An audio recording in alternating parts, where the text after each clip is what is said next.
Yeah. Well, good evening, everybody. And tonight I'm going to talk about the Isthmus of a Middle State, which is a line from a poem by Alexander Pope, an early 18th century poet.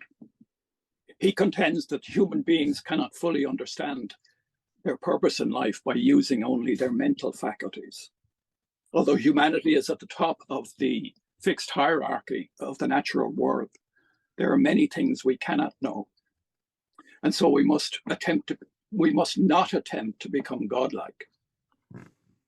Maybe so, but that does not prevent the special ones amongst us from trying to cross that bridge, even if inadvertently at times. So here goes with my story. On an isthmus of a middle state, Ireland's creation myth. Cesair and her retinue wandered far and wide in the womb that created Western civilization. That womb nestles at the eastern apex of the Mediterranean Sea. Throughout its uterine odyssey, the cadre was fertilized by cataclysmic ejaculatory floodwaters, awash with the seeds and tendrils of Egyptian, Babylonian, Hebrew, and Greek mythologies. These fertile fluvial, fallopian, and betimes flooded channels were of course the Nile and the Tigris, wherein the great gods and warriors struggled, conspired, fought, and betrayed each other in their quest for supremacy and dominance. Still connected and sustained by a transcontinental umbilical cord, the group fetched up under a brooding seabird that turned out to be a beautiful island at the edge of a vast ocean. The seabird bit the umbilical cord and took them for her own and nurtured them. Making their way northward by way of the river valleys of the Three Sisters, they marveled at the abundance of nature in this green and sometimes misty island.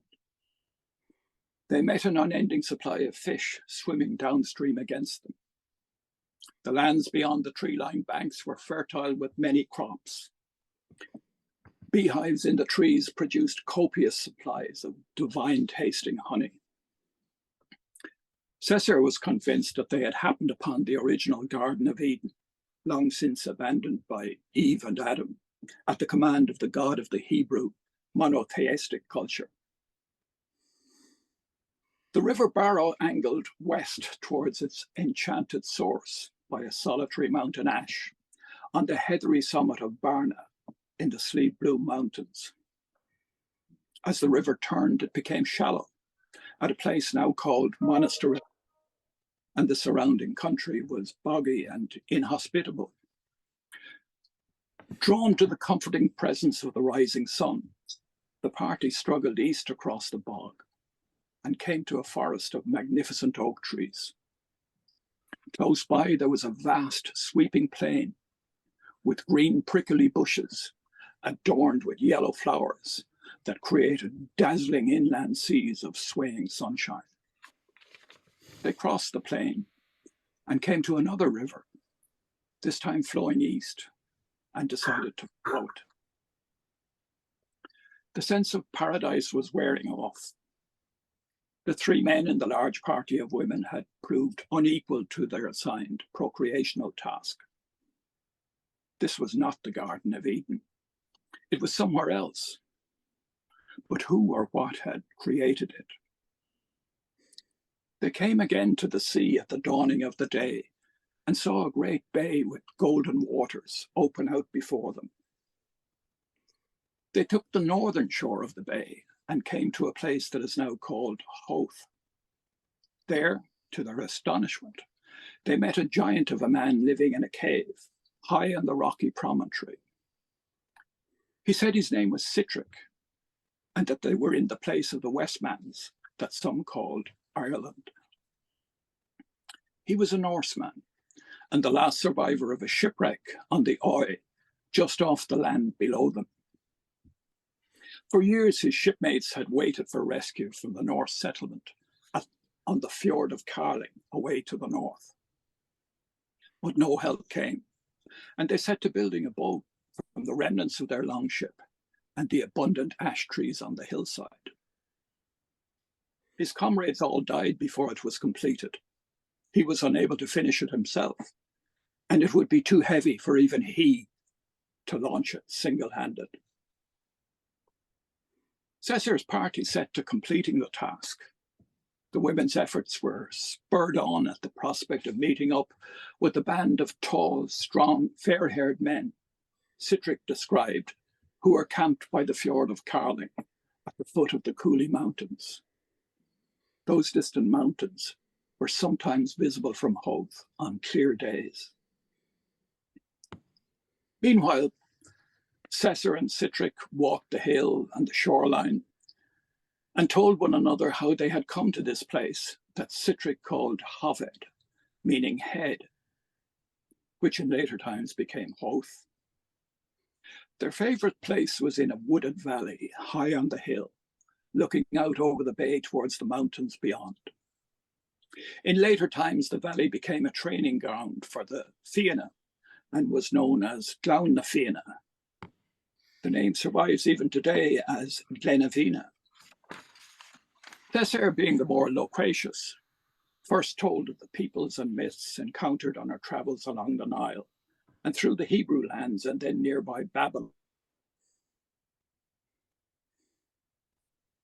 She spoke of the great creation myths of those peoples and how she was most impressed by the story of Tiamat in Babylon and the intrigues, violence, and treachery that went into the creation of the world from Tiamat's dismembered body parts.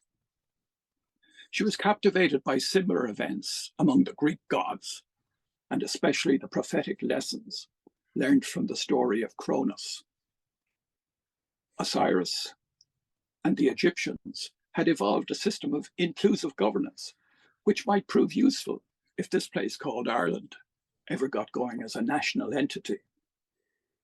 She had no time for the monotheistic notions of the Hebrew tradition, but did observe that in the wrong hands, the propaganda value of such myths could lead to destruction of this world, regardless of whoever created it. Sometime later, they were back in their favourite place, lying among the ferns, when Sitric said that he'd been thinking about what Cesair had told him and how remarkable were some of the similarities to the creation stories of his own people. The first world in existence was a burning place of heat and light called Muspel. It was so hot that only natives could exist there. Surt stands guard with a flaming sword, and at the end of the world he will slay all the gods and burn the whole world with fire. Beyond Muspel lay the great void named Ginnungagap, and beyond Ginnungagap lay the dark, cold realm of Niflheim. Ice, frost, wind, rain, and heavy cold emanated from Niflheim. Meeting in Ginnungagap, the soft air, heat, and light from Muspel. Where heat and cold met, appeared thawing drops, and this running fluid grew into a giant frost ogre named Ymir. Ymir slept and fell into a sweat. Under his left arm there grew a man and a woman, and one of his legs begot a son with the other. This was the beginning of the frost ogres. Thawing frost then became a cow called Audhumla. 4 rivers of milk ran from her teats, and she fed Ymir. The cow licked salty ice blocks. After 1 day of licking, she freed a man's hair from the ice. After 2 days, his head appeared. On the 3rd day, the whole man was there. His name was Buri, and he was tall, strong, and handsome. Buri begot a son named Bor, and Bor married Bestla, the daughter of a giant. Bor and Bestla had 3 sons. Odin was the first, Vili the second, and Ve the third. Odin, in association with his brothers, is the ruler of heaven and earth. He is the greatest and most famous of all men. Odin, Vili, and Ve killed the giant Ymir. When Ymir fell, there issued from his wounds such a flood of blood that all the frost ogres were drowned, except for the giant Bergelmir, who escaped with his wife by climbing into a lur, a hollowed out tree trunk that could serve either as a boat or a coffin. From them spring the families of the frost ogres. The sons of Bor then carried Ymir to the middle of Ginnungagap and made the world from him. From his blood they made the sea and the lakes, and from his flesh the earth, from his hair the trees, and from his bones the mountains. They made rocks and pebbles from his teeth and jaws, and those bones that were broken. Maggots appeared in Ymir's flesh and came to life. By the decree of the gods, they acquired human understanding and the appearance of men, although they lived in the earth and in rocks. From Ymir's skull, the sons of Bor made the sky and set it over the earth with its four sides. Under each corner, they put a dwarf, whose names are East, West, North, and South. The sons of Bor flung Ymir's brains into the air, and they became the clouds. Then they took the sparks and burning embers that were flying about after they had been blown out of Muspel and placed them in the midst of Ginnungagap to give light to heaven above and earth beneath. They gave appointed places and paths. The earth was surrounded by a deep sea. The sons of Bor gave lands near the sea to the families of giants for their settlements. To protect themselves from the hostile giants, the sons of Bor built for themselves an inland stronghold using Ymir's eyebrows. This stronghold they named Midgard. While walking along the seashore, the sons of Bor found two trees, and from them they created a man and a woman. Odin gave the man and the woman spirit and life. Vili gave them understanding and the power of movement. Ve gave them clothing and names. The man was named Ash, and the woman Embla, Elm. From Ask and Embla have sprung the races of men who lived in Midgard. In the middle of the world, the sons of Bor built for themselves a stronghold named Asgard, called Troy by later generations.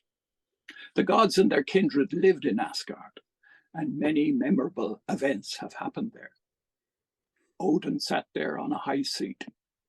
From there, he could look out over the whole world and could see what everyone was doing. He understood everything that he saw. Odin married Frigg, the daughter of Fjordvin. From this family has come all the kindred that inhabited ancient Asgard and those kingdoms that belonged to it. Members of this family are called the Aesir, and they're all divinities. This is why Odin is called All-Father. He is the father of all the gods and men, and of everything that he and his power created. The earth was Odin's daughter, and his wife as well. By her he had his first son, Thor. Might and strength were Thor's characteristics. By these he dominates every living creature. The gods built a bridge from earth to heaven called Bifrost. It has 3 colors and is very strong. Some call it the rainbow. But strong as it is, it will break when the sons of Muspel ride out over it. The gods are not to blame that this structure will then break. Bifrost is a good bridge, but there is nothing in this world that can be relied upon when the sons of Muspel are on the warpath. The chief sanctuary of the gods is by the ash tree Yggdrasil. There they hold their daily court. Yggdrasil is the best and greatest of all trees. Its branches spread out over the whole world and reach up over heaven.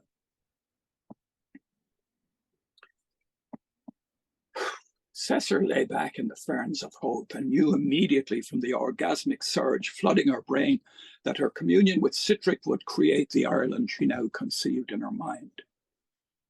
Maybe this is also where she dumped her consort Fintan for the commanding and godlike warriors of the Norsemen. Certainly the surrounding locale is known today as Kilfiontan, the wood or forest of Fintan. Cesair and her dark foreigner women went to the fjord of Carling, where these Dovegal women from exotic southern climes feasted and flirted with the fair-haired Norsemen. And the rest is history in every sense. So that's part one.